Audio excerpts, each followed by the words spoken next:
Hormuz প্রণালীর সংকট সমাধানে কাতারের রাজধানী দোহায় বৈঠকে বসছে মার্কিন যুক্তরাষ্ট্র ও ইরান।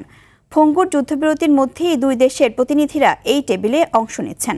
তবে বৈঠক শুরুর ঠিক আগ মুহূর্তে হরমুজের একক নিয়ন্ত্রণ নিজেদের হাতে রাখার ঘোষণা দিয়েছে তেহরান। বিস্তারিত জানাচ্ছেন আজহার স্বপ্নিল।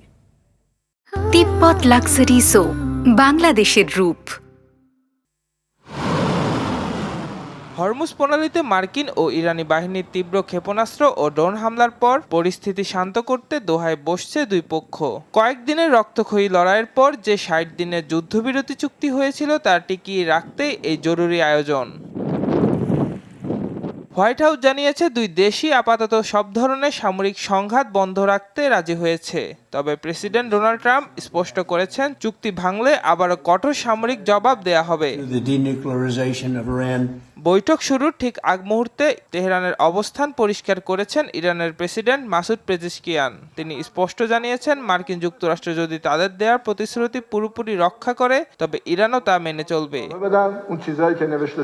তবে সুর করা রেখেছেন দেশটির পররাষ্ট্রমন্ত্রী আব্বাস আরাকচি। তিনি সাফ জানিয়েছেন, হরমুজ প্রণালীর একক নিরাপত্তা ও রুট নির্ধারণের অধিকার শুধু তেহরানের। একদিকে দোহায় আলোচনার টেবিলে চলছে এই কূটনৈতিক দর কষাকষি, অন্যদিকে ওমান উপকূল ঘেঁষে অত্যন্ত সাবধানে চলছে আন্তর্জাতিক বাণিজ্যিক জাহাজ।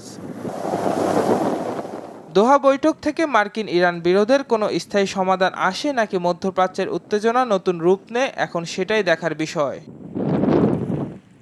আজহার স্বপ্নিল, RTV।